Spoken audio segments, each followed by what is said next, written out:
Hello, everybody. I hope you're all having a fantastic time in Maryland. Apologies I couldn't be with you today, but let's have a nice session on blockchain cybersecurity now. So my name is Bryn. I'm the head of business strategy at Hacken, and I myself have been a victim in the past of crimes and scams and hacks in this industry. I've lost some money in the past, so the work I do for me is a little bit personal, but my colleagues here at Hacken, for some of them, it's very personal because the company was founded in Ukraine 8 years ago. So we've been securing blockchain products since then. But we're going to dive into some of our latest research and data here today. You'll notice that a lot of the funds that are being extracted and stolen from this industry all going to fund nation states that we would consider to be bad actors or enemies in some cases, sanctioned countries, and this kind of stuff. So yeah, we are a global company. We work and operate all over the world with governments and regulators and institutions coming into this space for the first time. We're very well established in the blockchain industry, having served and covered security assessments on most of the major blockchains and technological approaches. We also hosted a conference at the NASDAQ last year, which was great fun. So in terms of how we can support the businesses in the room, we do end-to-end security assessments on every layer of the technological stack. So from the foundational cryptography to the layer 1 and layer 2 core protocol code bases to smart contracts and other on-chain code pieces and decentralized applications that are built on top of blockchain technology. We have since the last couple of years, with the wave of regulation that's come into the crypto space, we've been very successful with our compliance and advisory side of the business. So probably relevant for the US market would be Genius and Clarity Act compliance now.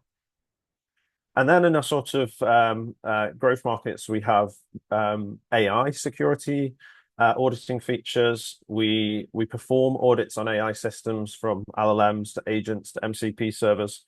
We have real-time monitoring and response systems for on-chain and off-chain assets. And we have one of the most popular bug bounty platforms in not just in what we call Web3, but also in Web2 as well. That's called Hackenproof.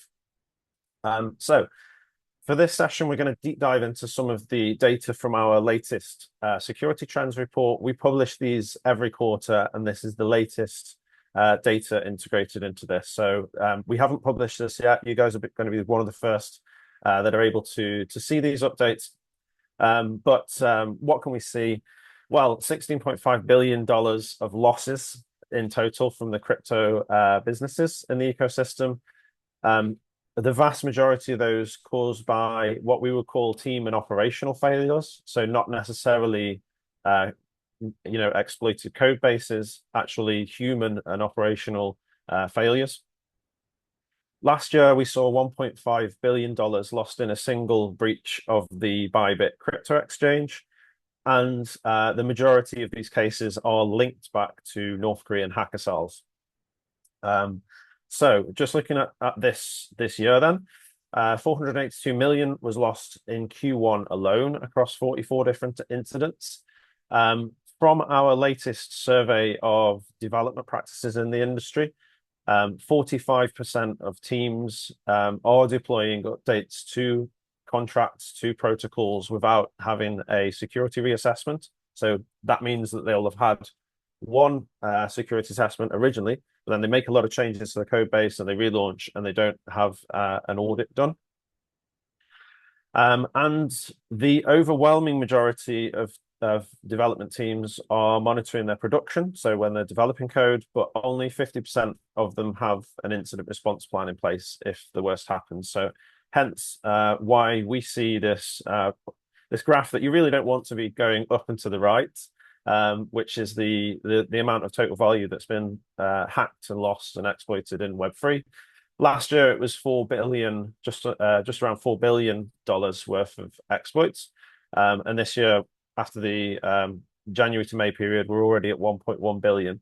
And again, this was largely driven by the $1.5 billion attack on the Bybit crypto exchange last year, but we can see a clear trend that this figure is going up over time. So yeah, we have some updated data. $630 million was lost just in April alone. There was 43 incidents in May. Attackers now are targeting the full system around the code. So they're targeting bridges that work across blockchains. They're targeting governance and multi-sig controls. Private key management and access control is still the dominant attack vector.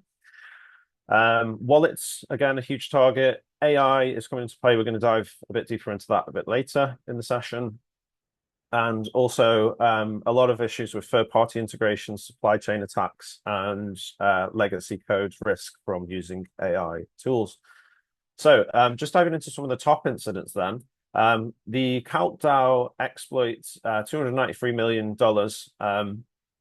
which is so far the biggest one this year. This was done via a smart contract exploit, actually, and it led to a run on the bank on one of the leading DeFi protocols, which is called Aave. This incident caused, billions of dollars of DeFi risk exposure. We had an asset managed client that was deployed into CalcDAO, and we actually spotted 2 hours before the first disclosure on X that clusters of Tornado Cash funded transactions were queuing up from known North Korean hacker group wallets. And then a little bit before, I think maybe an hour before the actual first disclosure, we spotted the first smart contract exploit. So our asset manager client was able to get the funds out of the platform at the point of the first critical incident, which was this contract exploit. But this was quite educational for us on what the funding mechanisms look like for these exploits, how they start to queue up early, and we've actually adjusted the way we trigger responses based off this incident. Drift protocol was an interesting one. This is where the team met a investor at a conference, I believe, and the investor invested $1.5 million into their protocol on Solana. They spent the next 6 months making friends with all of their developer team, and eventually they got to the stage where they could compromise the governance and oracles and multi-sigs, and then they managed to extract 285 million. So they invested 1.5 million, they extracted 285 million. And then we have some other attacks that have happened that are particularly big as well, but nothing yet on the scale of last year's $1.5 billion attack on Bybit. Okay, so yeah, the number one overarching threat for anyone building in this space is access control.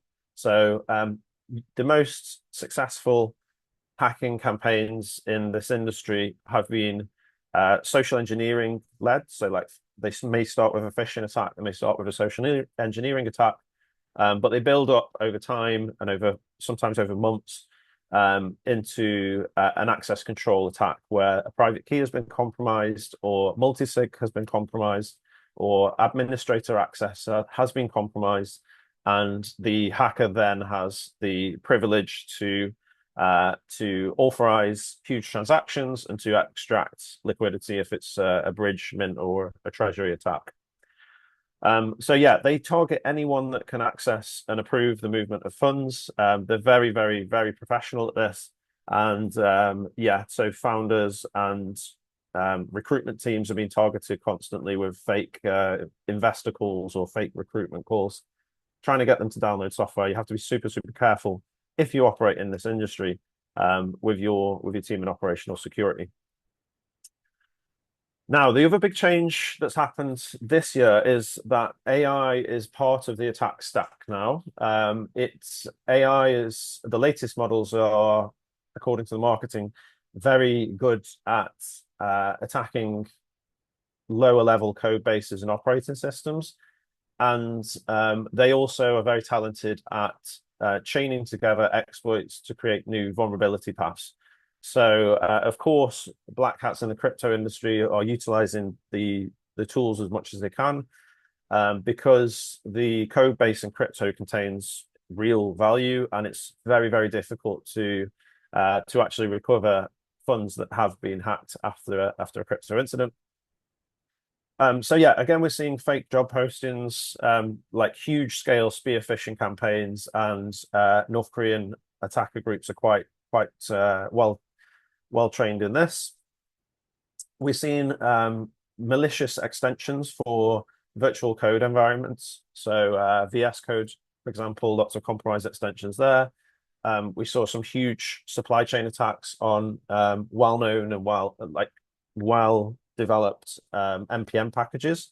So these are packages that developers call into their code, and they may have been downloaded hundreds and hundreds of millions of times before an exploit is found, because every time the code is updated, it's downloaded in the latest package. We also see that AI agents are coming into the play. So AI has been used by the high frequency traders in this space and prediction market users to get an edge on the market, but often those agents aren't guardrailed effectively. And also we're seeing that developers are using AI tools to help them with code development more and more. And with that comes an over reliance on the AI tools. We see developers pushing 1,000 commits per week, which shouldn't be humanly possible. And it's concerning that the actual evaluation of the output of that AI is not being looked at properly. Yeah, primary risk factors here, and on our Hacken website we have a whole red teaming playbook for AI systems that we can show you as well later in the call. Prompt injection attacks, where your hackers are putting prompts that have malicious instructions inside LLM systems. We're seeing that workflows are being abused, where reactions can chain together faster than humans can actually review them. And again, supply chain exploits as well. So just some stats here, that AI security is now a commercial gate for deal readiness in ISO 42001 and the EU AI Act, which is coming in 2027. Some of the biggest hacks, again, Drift with 285 million, Resolve was compromised with their private keys for 25 million by an AI-based attack, and we've had a over 6x surge in crypto evasion as well.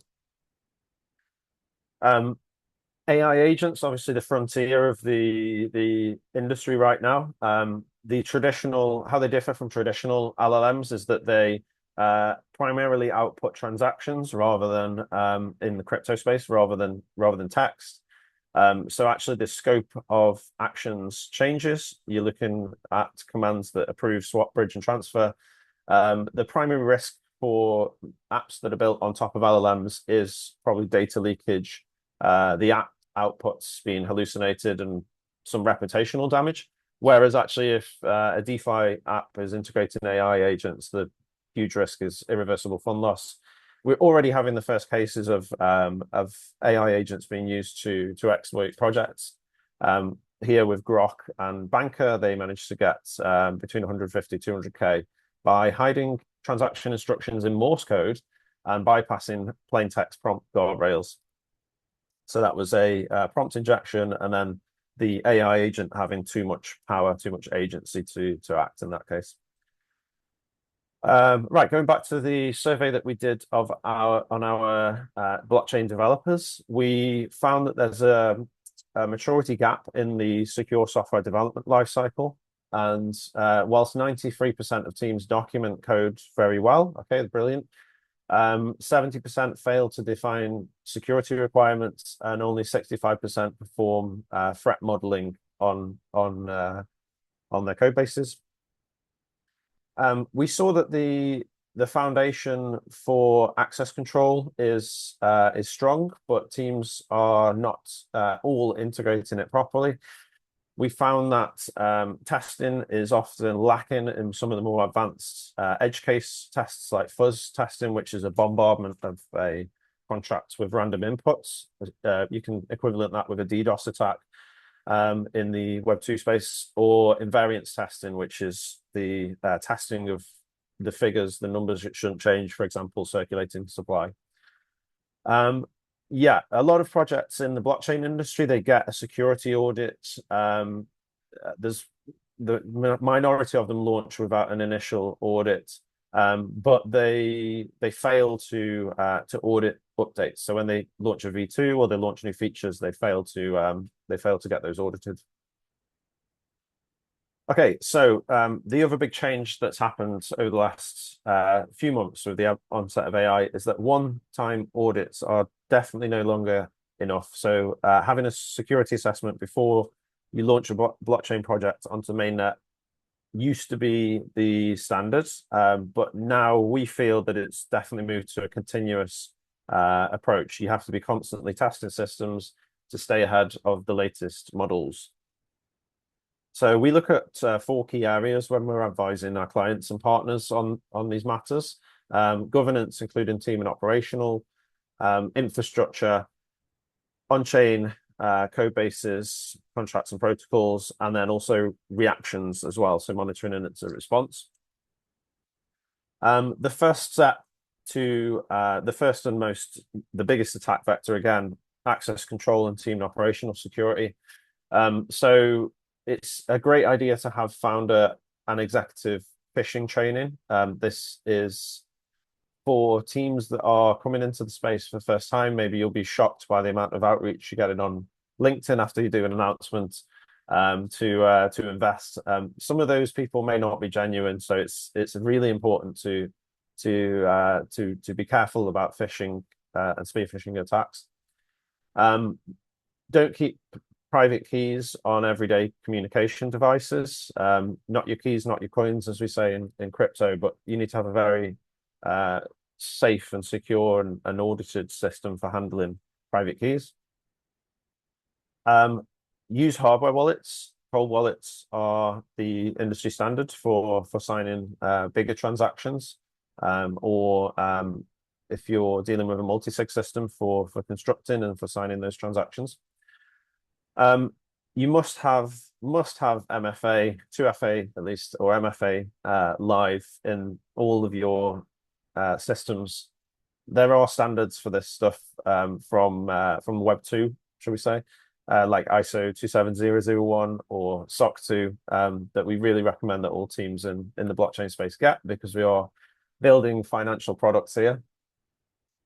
You need to have a clear permission, ownership, and review cycle for access control. And then also, if you are a smaller team and you need support with a fractional CISO, you don't have the budget for a full-time Chief Information Security Officer, we can actually step in and help you to design these processes as well. Yeah, we have quite a few cases where there's been real-world breaches. So every couple of days, every week, maybe there's a crypto hack. Step Finance, $40 million here this year, with a fake VC call that led to a malicious software update. So the VC asked them to download some stuff onto their PC. Why would you do that? I don't know. The executive's device got compromised, and then eventually they found a private key, a treasury key inside that device. This individual wallet owner, we don't know who the owner is, $282 million from a fake IT support call that extracted recovery credentials. So they probably got them to use one of these desktop takeover apps there. And the funds were drained and swapped into Monero, which is a privacy coin. It's incredibly hard to trace and track. And we're completely stolen. And going back, this has been going since 2024. So DMM Bitcoin was a Japanese Bitcoin exchange that was targeted by North Korean hackers using this LinkedIn phishing and GitHub malware to breach their custody systems. Yeah, if one person or device can authorize the value movement, it is a dependency, security critical one. So yeah, we have to especially look there. The next bit then, secure infrastructure. So the goal here is to prevent the compromise of systems that, not necessarily the on-chain part of the stack, but we're looking at web applications, mobile applications, API, network, and cloud infrastructure here with our pen testing team. We're looking at the governance of cloud-based systems because a lot of these products are based fully on the cloud. DDoS resistance is still incredibly important. We had front-end compromise on compound finance, I think, a couple of weeks ago for the second time, due to these DDoSes. Endpoint detection for privileged users. So your admins, your people who have access to create and move money, what are they? Are their devices being used by them, or are they being used by somebody else? Do you have an MDM system live? Do you have an EDR system live? Dependency and CI/CD security audits are super important, and also inventorizing your digital assets and signing keys to make sure you're always on top of them. Over to smart contracts and protocols. So it's, as we noticed in our SDLC, secure SDLC survey, projects are getting the first product that they launch, the first smart contract they launch, audited or having a security assessment on it generally, but they don't get new products audited. So they, for example, they have, let's say, a DeFi DEX, then they launch staking later on, and they don't get the staking contracts audited, and that's what gets exploited in the end. And in their marketing, they're relying on the previous audit. Depreciating legacy contracts and migrating liquidity is super important. We see a lot of attacks on older contracts. Even languages like Solidity have had multiple versions over the years of the development there, and we see a lot that AI tools are trained on older versions of those languages. So we saw incidents where developers have used AI tools to program an entire blockchain core protocol, but it's using a 3-year-old version of Solidity, and we can easily see that it means that they've over-relied on AI to do that code development. We use proven libraries and current compiler versions always within the blockchain development cycle. Document requirements and align the code with the business logic as well. So good documentation. Not only is it going to hopefully save you from being hacked, but also it's going to save you time and money when you work with a company like ours. Adding invariant testing and runtime checks. So these are the more advanced tests that we discussed earlier. We do these by default, and then we give the tools to run them on new products as well once we finish the audit. So that's part of the service that we give. And also reviewing the governance, Oracle, and bridge assumptions as well. So you don't want to end up like PlayDAP, who lost 290 million, sorry, in February 2024 because of an access control vulnerability in the token contract where the attacker was added as a minter. So they did a huge mint and burn attack there. Okay, the fourth and final part of the approach then, monitoring incident response is very important. We can't all be online 24/7 on patrol like a super cop as much as we want to. These systems need to be automated. So covering, mint and burn attacks like we saw with PlayDAP earlier on, treasury transfers and approval spikes like what happened to Bybit in the end after the social engineering, Oracle price deviations, governance and multi-sig changes, bridge and DVN anomalies, and AI agent wallet actions. These all need to be covered by an automated system. Ours is called Extractor. It enables you to detect suspicious and anomalous activity across almost 30 chains now, and on your on-chain and off-chain infrastructure.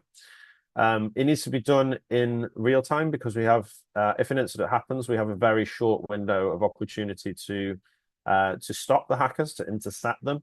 And also if they've already managed to exploit, we have what we call the golden hour where we can, successfully recover funds as well. So just some cases that happened back in the history of crypto. In the Ronin incident, the team took 6 days to respond to the hack of their protocol. They lost everything in that case because they just didn't get out of bed in time to start to recover. In the Calp DAO incident, we saw that the Calp DAO contract exploit led to a run on the bank essentially in Aave. But this could have been prevented by invariance testing and monitoring in real time as well. And yeah, in the case of Resolve, rate limits and circuit breakers could have capped the extraction there when the privileged keys were abused. So in summary, the blockchain security playbook has completely changed over this last year. We now we've always been looking at smart contracts and bridges and oracles, but we now have to take into account our cloud infrastructure and key management systems, governance systems and wallets are a particular area of intrigue. We have to get good and secure operations on our development tools. So again, making sure we're not downloading compromised extensions and NPM packages. And also AI agents have to be integrated very, very carefully because these are creating new threat vectors and new exploit paths that we haven't seen before. We don't know what's going to happen with the latest models when they get released. We have to keep. I think if we have a good approach of everything we talked about today, you're going to sit in a more secure position with your products. And also having 24/7 incident response capabilities is absolutely essential. Security is changing from point in time in the blockchain space to a continuous approach. And if your system is live, changing, integrated, or holding funds, security must be continuous as well. So yeah, just want to thank everyone who sat through that and listened to me talk about blockchain cybersecurity for the last few minutes. It's been an absolute pleasure to join you here today. I hope to meet many of you at the upcoming conferences. And if any of the topics here have resonated with you, you can follow this QR code. It'll take you through to my link tree, which has got links to our website, some of our case studies, some awesome videos on attracting institutional and securing institutional liquidity. Yeah, in general, my door's always open. If you have listened to me speak today and want to chat about any of the issues, just mention that you've come from the conference. I'd love to continue the conversation with you. Thank you very much.